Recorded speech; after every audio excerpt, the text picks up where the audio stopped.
On April 3rd, 1978, your grandfather's International Harvester 1066 wouldn't start. 7:15 a.m., spring planting, 200 acres waiting. He walked to the barn, grabbed his red Craftsman toolbox from the second shelf, and headed back to the field. By 8:30 a.m., he had the fuel filter clean, the sediment bowl drained, and the injector pump primed. The tractor started on the third crank. He was back planting by 9 a.m. Total cost, $0. Plus total downtime, 1 hour and 45 minutes. On April 3rd, 2024.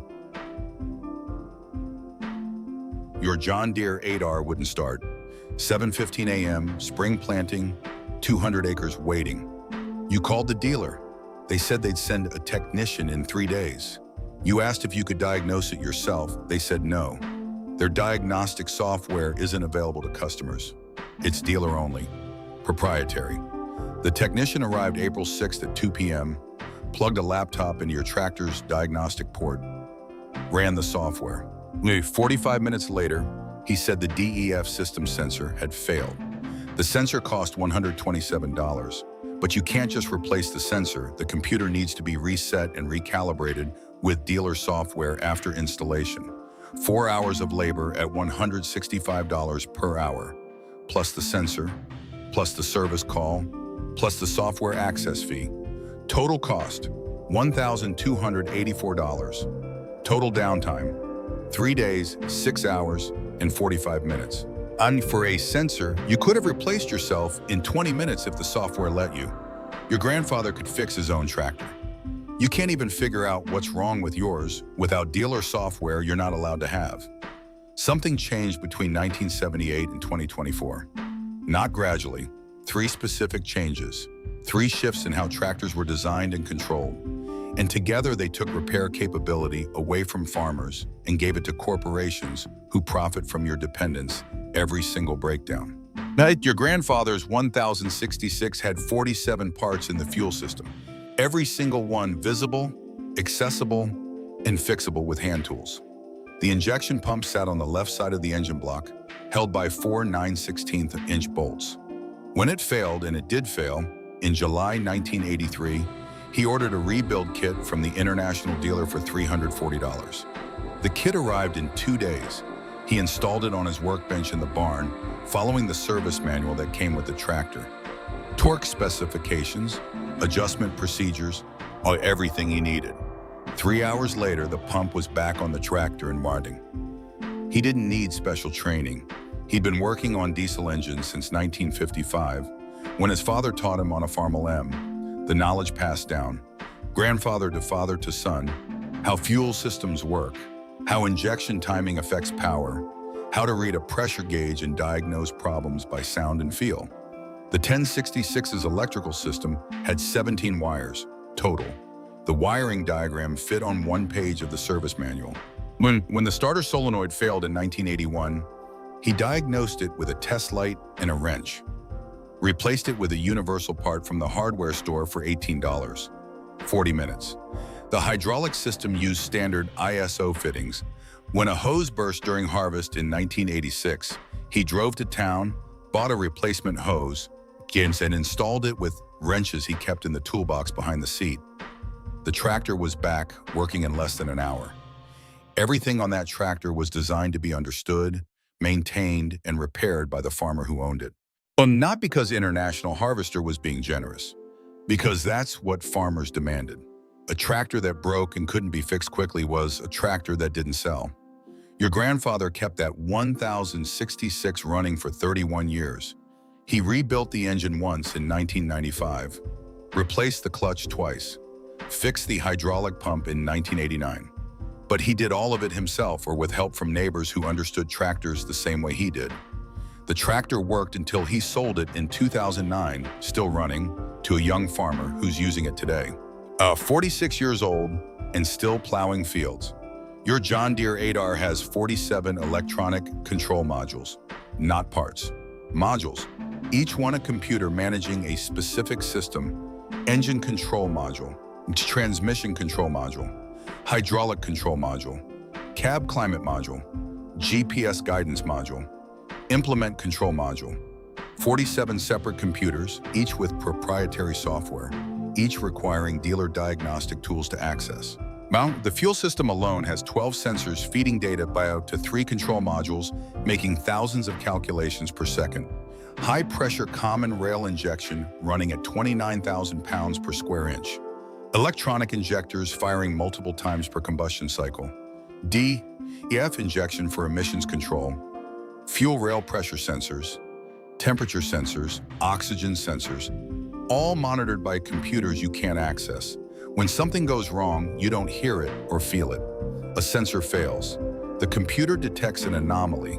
Warning lights illuminate on the dash. And the tractor either shuts down completely to protect itself, or it derates, drops power to 40%, making it useless for heavy work. You have no idea what's actually wrong. Could be a real mechanical problem. Could be a sensor giving false readings. Could be a software glitch. You can't tell. You don't have access to the diagnostic data. Your grandfather diagnosed problems by listening to the engine, watching exhaust color, feeling vibration through the steering wheel. You stare at a dashboard screen showing a yellow triangle and a code, NMOS, P2563. What does P2563 mean? You don't know. The operator's manual doesn't explain it. The only way to find out is to call the dealer. And even if you knew what P2563 meant, turbocharger boost control, solenoid malfunction, you still couldn't fix it yourself because fixing it requires recalibrating the engine control module with dealer software after replacing the solenoid. Software you're not allowed to purchase. Software that costs $50,000 for the complete diagnostic system. What is software that requires annual subscription fees and dealer authorization? You own a $380,000 tractor, but you don't own the software that controls it. You license it, and licenses come with terms. Terms that say you can't modify the software, can't access it without authorization, can't repair your own equipment if that repair involves the computer systems. This wasn't an accident. This wasn't a side effect of technological progress. This was deliberately designed. In 1998, John Deere introduced the first tractors with proprietary electronic control systems. Not standard electronics, not open source systems. Proprietary, locked. Their systems, their software, their control. Other manufacturers followed. Case IH in 2001, New Holland in 2003, Kubota in 2005. By 2010, every major tractor manufacturer had shifted to proprietary electronic systems with locked diagnostic access. Why? Because repair became a profit center. Your grandfather's international dealer made money when they sold him the tractor. After that, they made money on parts when he needed to replace something. But he could buy parts from other sources, aftermarket suppliers, salvage yards. The dealer didn't control the parts market completely. Modern tractor manufacturers realized they could make more money from service than from sales. If they control diagnostics, they control repairs. If they control repairs, they control service revenue. If they make dealer access mandatory for any computer-related work, which is now almost everything, they capture all that income. So they designed the system that way. They built in software locks. They made diagnostic access proprietary. They wrote licensing agreements saying farmers don't own the software in their tractors. And licenses come with restrictions. Restrictions that say you can't repair your own equipment if that repair involves the 47 computers running your tractor. But here's what nobody saw coming. What your grandfather didn't realize when he traded that 1066 for a newer model in 2009. The complexity wasn't just making repairs difficult. It was making knowledge obsolete. Your grandfather understood how his 1066 worked because the systems were visible and mechanical. Fuel moved through lines you could see. Hydraulic pressure moved cylinders you could watch. Electrical current flowed through wires you could trace. Cause and effect were direct and observable. Your 8R systems are invisible. Software algorithms you can't see. Electronic signals you can't trace. Sensors reporting data to computers, making decisions you're not allowed to question. The tractor is a black box. You operate it, but you don't understand it. You can't understand it. The complexity is deliberately designed to be beyond farmer comprehension. And because you can't understand it, you can't teach it.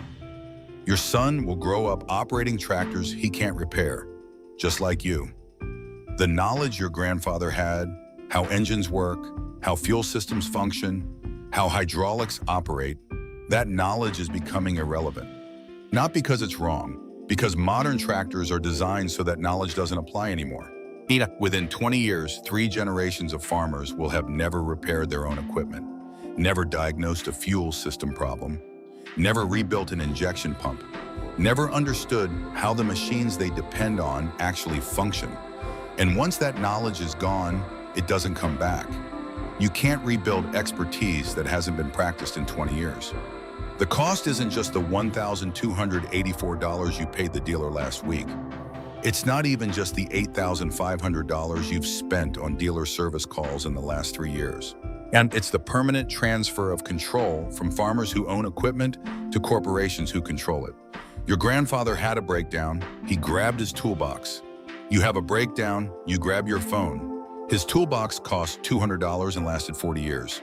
Your phone connects you to a dealer who charges $165 per hour plus diagnostic fees, plus software access fees, plus parts markup.